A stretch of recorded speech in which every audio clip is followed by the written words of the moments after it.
बिस्मिल्लाहिर्रहमानिर्रहीम। अस्सलामुअलैकुम everyone, welcome to study with Arish. उम्मीद है कि आप सब खैरियत से होंगे। आज की हमारी वीडियो का टॉपिक है कॉन्स्टिट्यूशन, जो कि इंट्रोडक्शन टू पॉलिटिकल साइंस में एक इम्पॉर्टेंट टॉपिक है। और आज की वीडियो में हम ये देखेंगे कि कॉन्स्टिट्यूशन क्या होता है, किसी भी स्टेट में कॉन्स्टिट्यूशन का क्या रोल होता है और कॉन्स्टिट्यूशन की कितनी टाइप्स होती हैं। सबसे पहले हम देखते हैं इंट्रोडक्शन। हर स्टेट जो होती है, कोई भी रियासत होती है, कोई भी स्टेट होती है, कोई भी कंट्री होती है, उसका एक कॉन्स्टिट्यूशन होता है। और किसी भी एक कॉन्स्टिट्यूशन के बगैर कोई भी स्टेट गवर्न नहीं कर सकती। किसी भी स्टेट में जो गवर्नमेंट है वो नहीं रह सकती अगर कॉन्स्टिट्यूशन ना हो। इसलिए मैं बताती है कि जब से स्टेट का ओरिजिन हुआ है, जब से स्टेट जो है वो बनी है, तो उस स्टेट में किसी न किसी किस्म के रूल्स एंड रेगुलेशंस ज़रूर होते हैं किसी भी फॉर्म में, ताकि स्टेट के अंदर हार्मनी और ऑर्डर को मेंटेन किया जा सके। और मॉडर्न स्टेट में इन रूल्स और एक्सप्रेशंस को कॉन्स्टिट्यूशन की फॉर्म में लाया गया है। मॉडर्न स्टेट्स में इन रूल्स एंड रेगुलेशंस को हम कॉन्स्टिट्यूशन कहते हैं। ये हो गया इंट्रोडक्शन। अब हम डेफिनेशन देखेंगे। और डेफिनेशन अगर किसी हम फ़िलोसफ़र की डेफिनेशन ऐड कर देते हैं तो ये ज़्यादा बेस्ट रहता है। तो मेरे पास यहाँ पे है एरिस्टोटल की definition. Constitution is the way in which citizens who are the component parts of the state are arranged in relation to one another। Constitution जो है वो एक ऐसा वे होता है, अरिस्टोटल ने इसको डिफाइन किया है कॉन्स्टिट्यूशन को, कि कॉन्स्टिट्यूशन जो है एक ऐसा वे है, एक ऐसा रास्ता है जिसमें जो सिटीजन होते हैं, जो कंपोनेंट पार्ट होते हैं स्टेट का, उनको अरेंज किया जाता है एक दूसरे के साथ। तो ये अरिस्टोटल ने डेफिनेशन की और एक ऑथेंटिक और इम्पोर्टेंट डेफिनेशन है कॉन्स्टिट्यूशन की। कोई भी क्वेश्चन हो पॉलिटिकल साइंस में तो हमने उसमें इंट्रोडक्शन के बाद दो हेडिंग्स, दो डेफिनेशन लाजमी ऐड करनी चाहिए, इससे इंप्रेशन अच्छा जाता है। अब वुल्से की एक डेफिनेशन है, the collection of principle according to which the power of government, rights of the government and relations between the two are adjusted. तो वुल्से ने डिफाइन किया कॉन्स्टिट्यूशन को कि एक कलेक्शन ऑफ प्रिंसिपल है जिसके मुताबिक, जिसके अकॉर्डिंग जो पावर्स होती हैं गवर्नमेंट की और जो राइट्स होते हैं गवर्नमेंट के, उनको एडजस्ट किया जाता है और उनके दरमियान रिलेशन को एडजस्ट किया जाता है। ये रेफरेंस डिफाइन किया है वुल्से ने कॉन्स्टिट्यूशन को।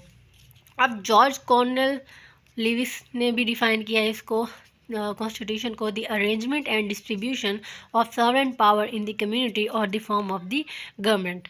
तो इसमें हम जो जॉर्ज कॉर्नवेल लिविस ने जो डिफ़ाइन किया उसमें वो कहते हैं कि सॉवरेन पावर जो होती है, एक जो पावर होती है स्टेट की, जो स्टेट की खुद मुख्तारी को शो करती है, जो स्टेट की इंडिपेंडेंस को शो करती है, उसको डिस्ट्रीब्यूट और अरेंज करना कम्युनिटी के अंदर या फॉर्म ऑफ गवर्नमेंट में, सॉवरेन पावर को अरेंज और डिस्ट्रीब्यूट करने को कॉन्स्टिट्यूशन कहते हैं। अब फॉर एग्जांपल पाकिस्तान का कॉन्स्टिट्यूशन हो गया, इंडिया का कॉन्स्टिट्यूशन हो गया, डिफरेंट कंट्रीज़ के कॉन्स्टिट्यूशन डिफरेंट टाइप के होते हैं, किसी का रिटन होता है, किसी का अनरिटन होता है। तो जो जिसके अकॉर्डिंग उन स्टेट्स के जो काम होते हैं, जो डिस्ट्रीब्यूशन ऑफ पावर होती है, वो अमल में लाई जाती है, उन रूल्स एंड रेगुलेशंस को हम कॉन्स्टिट्यूशन कहते हैं। नेक्स्ट है काइंड ऑफ कॉन्स्टिट्यूशन। अब जो काइंड ऑफ कॉन्स्टिट्यूशन है वो चार हैं, written constitution, unwritten constitution, flexible और रिजिड कॉन्स्टिट्यूशन। सबसे पहले हम रिटन कॉन्स्टिट्यूशन को देखते हैं। Type of constitution in which basic principles of organization of government, rights of decisions and the powers of different fields of government are in documentary form is called written constitution. तो कोई भी country है, कोई भी state है, उसको अगर constitution, उसके रूल्स एंड रेगुलेशन अगर रिटर्न फॉर्म में होते हैं, डॉक्यूमेंट की फॉर्म में होते हैं, तो उसको हम रिटर्न कॉन्स्टिट्यूशन कहते हैं। This constitution is in documentary form. Several countries in the world have return constitution. तो जो डिफरेंट कंट्रीज़ हैं वर्ल्ड में, उनका रिटर्न कॉन्स्टिट्यूशन है।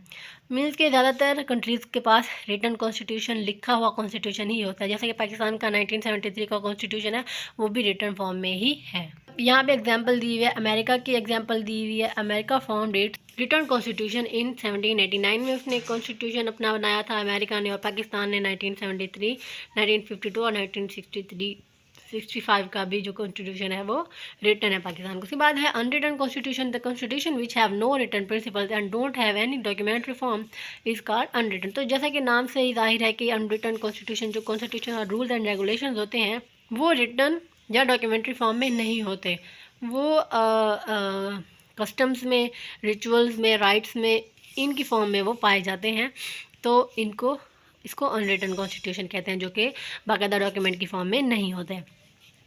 ये जो है ये कस्टम ट्रेडिशंस और नॉर्म्स जो होते हैं सोसाइटी के, उनके ऊपर बेस्ड होता है। और जुडिशल डिसीजन जो किए जाते हैं, जो जज डिसीजंस कर लेते हैं, जो जजेस कोर्ट्स में डिसीजन देते हैं, उनको भी ये अनरिटन कॉन्स्टिट्यूशन कहा जाता है।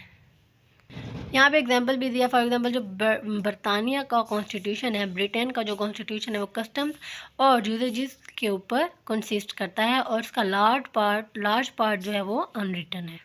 थर्ड है flexible constitution. The definition of flexible constitution is that it can be change easily, common method of law making it use for amendments in this constitution.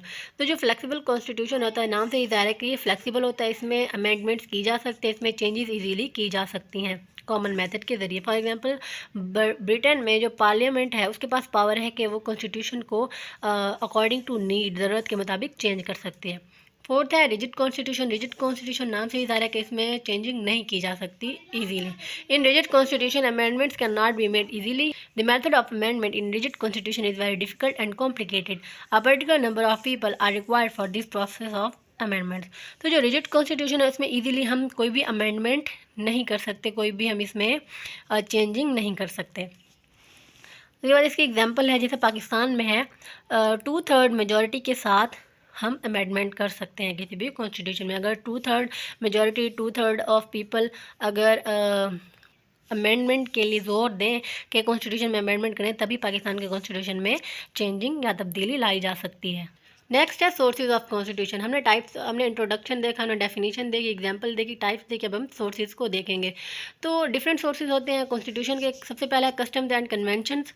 The custom and practices of people can also be the source of a constitution. There are portions of the constitution that have not been written down but which over the years have been accepted as practices under the constitution। तो जो constitution में ऐसा part होता है जो कि return नहीं होता, जो कि कॉन्स्टिट्यूशन और कन्वेंशन के ऊपर कंसिस्ट करता है, पीपल की जो प्रैक्टिसेस होते हैं, उनके जो काम होते हैं, उनके ऊपर कंसिस्ट करता है ये कॉन्स्टिट्यूशन। तो हम कस्टम एंड कन्वेंशन से भी कॉन्स्टिट्यूशन बना सकते हैं, कॉन्स्टिट्यूशन में कस्टम एंड कन्वेंशन भी ऐड कर सकते हैं। नेक्स्ट है previous constitution. Also previous constitution जो serves as a source of a countries new constitution. जो प्रीवियस कॉन्स्टिट्यूशन बने हुए होते हैं, जैसे पाकिस्तान का है 1952 का, फिर 1965 का, और फिर 1973 के जो कॉन्स्टिट्यूशन बने हैं, वो पिछले कॉन्स्टिट्यूशन से ही उनकी बहुत सारे एलिमेंट्स और पॉइंट्स जो है वो ऐड किए गए हैं। तो इससे हम न्यू कॉन्स्टिट्यूशन, प्रीवियस कॉन्स्टिट्यूशन से बहुत सारे पॉइंट्स ले सकते हैं न्यू कॉन्स्टिट्यूशन को बनाने के लिए। In coming out with a new constitution after a previous one has failed or after a long period of military rule, the earlier constitution is studied and aspects that are relevant are incorporated into the new one. तो अगर पिछला constitution जब वो fail हो गया, तो जब हम न्यू कॉन्स्टिट्यूशन बनाएंगे तो जो पॉइंट्स हमें रेलिवेंट लगते हैं वो हम पिछले कॉन्स्टिट्यूशन से न्यू कॉन्स्टिट्यूशन में ऐड कर सकते हैं। अब इसकी एग्जांपल है, it is believed that 1960 constitution of the republic of Ghana influenced some of the provisions of the 1969 constitution. तो जो 1960 का कॉन्स्टिट्यूशन था गाना का, उसमें बहुत से पॉइंट्स ऐड किए गए थे 1969 के कॉन्स्टिट्यूशन में। अब है decision of a constituent assembly. ये भी एक सोर्स है कॉन्स्टिट्यूशन का। एक कॉन्स्टिट्यूएंट असेंबली जो है वो तश्कील दी जाती है, वो बनाई जाती है न्यू कॉन्स्टिट्यूशन को बनाने के लिए कंट्री का।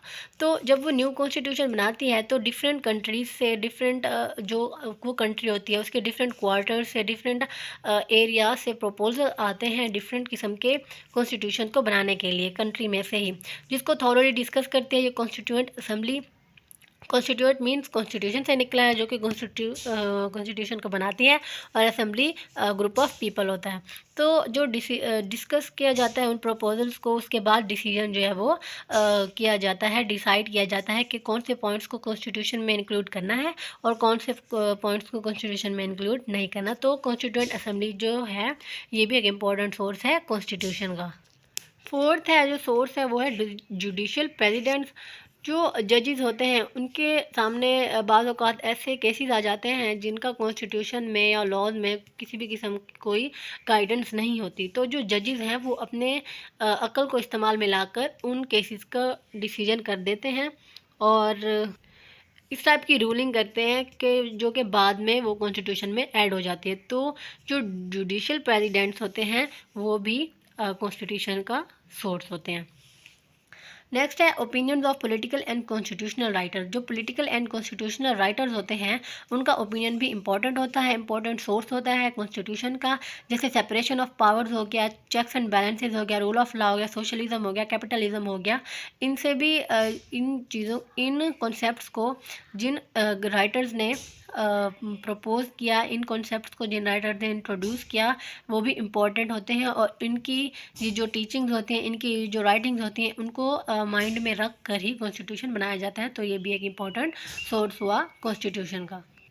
फॉर एग्जांपल जो कार्ल मार्क्स है, उनकी जो राइटिंग थी उससे जो सोवियत यूनियन है वो बहुत इम्प्रेस हुई थी, और इसी वजह से जो यूनियन ऑफ सोवियत है, union of Soviet socialist Republic है, उसने अपना कॉन्स्टिट्यूशन बनाया था। इस वीडियो में हमने डिस्कस किया कॉन्स्टिट्यूशन को, पॉलिटिकल साइंस में कॉन्स्टिट्यूशन का क्या कॉन्सेप्ट है, उसका इंट्रोडक्शन, उसकी डेफिनेशन, उसकी टाइप्स, उसके सोर्सेज, और हमने इस टॉपिक को थॉरली डिस्कस किया। उम्मीद है कि आप लोगों को ये टॉपिक समझ में आ गया होगा। मिलते हैं अगली वीडियो में, तब तक अपना बहुत सारा ख्याल रखिएगा। अल्लाह हाफिज़।